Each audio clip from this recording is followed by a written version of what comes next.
I do not believe in manifesting a partner, especially in the context that this idea and this theory of manifestation is in, especially on social media. But I can give you some practical steps and some tools to apply if you are trying to be serious about dating or long term partnership.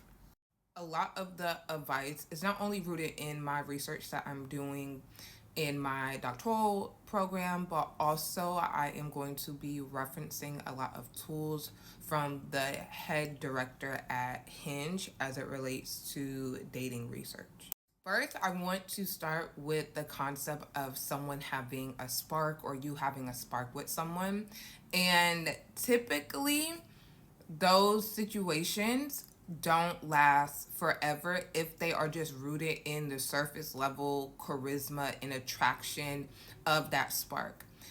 This also can be referenced as passionate love. That is the link between arousal and attraction. And so that explains the first initial spark when you see someone, right? And so I also think a lot of people confuse having a spark with someone when that person may just be extremely charismatic. Now I want to talk about the slow burn or companionship love. I think the concept and the idea of slow burn types of relationships truly get a bad rap because people think it's boring or it's not exciting. And I also think people confuse having a slow burn type of relationship with having to grow in attraction for someone. Like dating someone that you are not physically attracted to, but maybe you could just grow to love them. That is not what I'm talking about. And I feel like those two ideas typically get confused with the same thing, and they're not the same thing.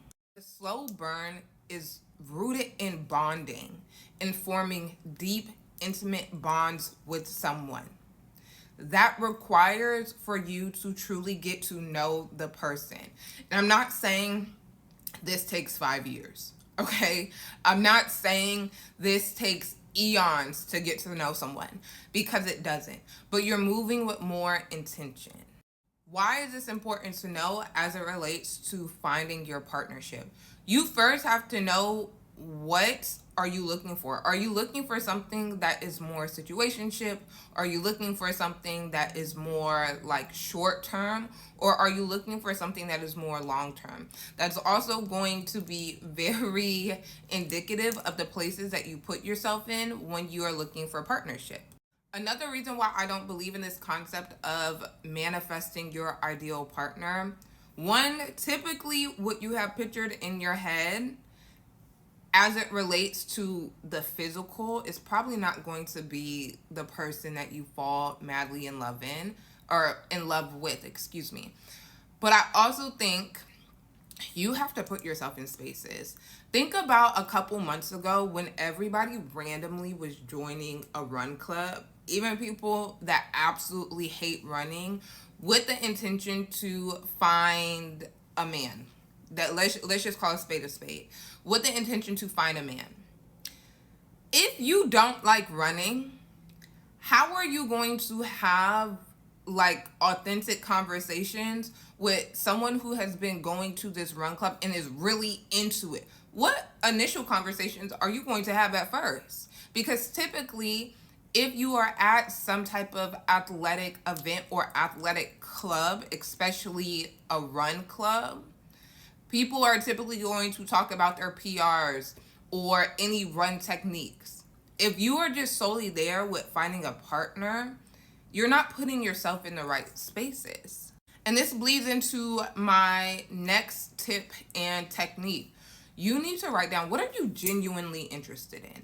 For example, I genuinely love learning about tech. I genuinely love learning about AI. So for 2025, I am going to go to more AI and tech lectures and sessions within my city. I also am really interested in venture capital, and I'm also really interested in art. I'm going to put myself in those spaces that I genuinely love. So even if I don't meet someone, I still got something out of it. Instead of me going to a run club, for example, knowing I don't like to run long distance and feeling like I lost something with going, or I wasted my time, or I made a fool of myself because I put myself in a space that I really didn't like to begin with the sole intention to find a partner. My next tip and technique is always going to be throw the first hello. You need to initiate the conversation first. Start by hello. In addition to that, you need to implement this concept and ideology of flirt with the world. In this example and throughout this video, I've been using the relationship dynamic of a heterosexual relationship. Compliment men. Men do not receive as many compliments as you would assume. And I know it may be scary. I'm not saying go up to the person and be like, baby, you are fine. That could be your style. But if it's not, you can simply say, hey, how are you doing? That shirt really looks phenomenal on you. I love that color on you. What's your name? It could just be as simple as that. But you have to take control of how you are showing up in your dating life. I also think social media has played a role in this concept of self-isolation as it relates to like self-preservation. And you just have to wait for someone to come up to you and X, Y, and Z. Let me tell you something.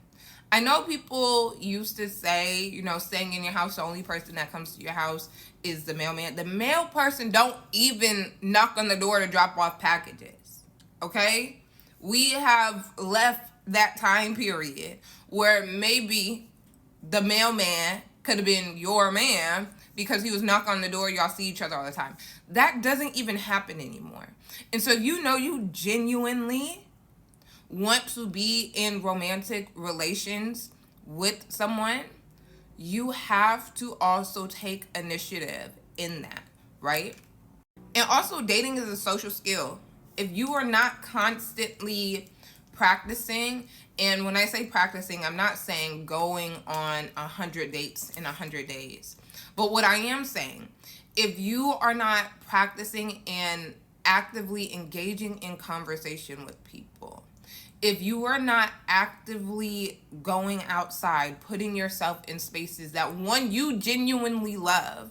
And so that is a common factor with you and whoever your potential partners are, is because you have this commonality that you love art, that you love technology, that you love going out, you love partying.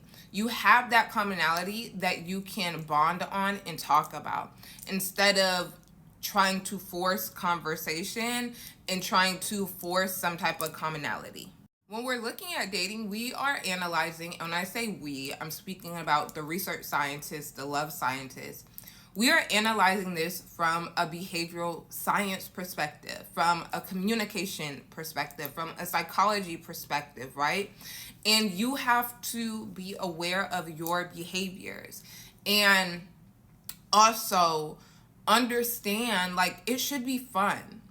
I think the concept of there's piss in the dating pool, or the concept of like there's no good men out there, there's no good women out there, that just tells me you just shouldn't be dating. It's just not your time right now. Dating should be fun, just in the same way as friendships are fun. You genuinely have to enjoy dating. And don't fall into the trap of, well, there's nobody out there. There's no good people out there. I don't want to do this. If you know you genuinely don't want to do this, then don't date. It's just as simple as that. And there is no right or wrong in how you decide to navigate your romantic life. If you want to stay single forever, that is perfectly fine. If you want to be in romantic relationship with people, that is also fine. But you also have to realize, how are you showing up? And also be graceful to the potential partners that you are sharing a romantic experience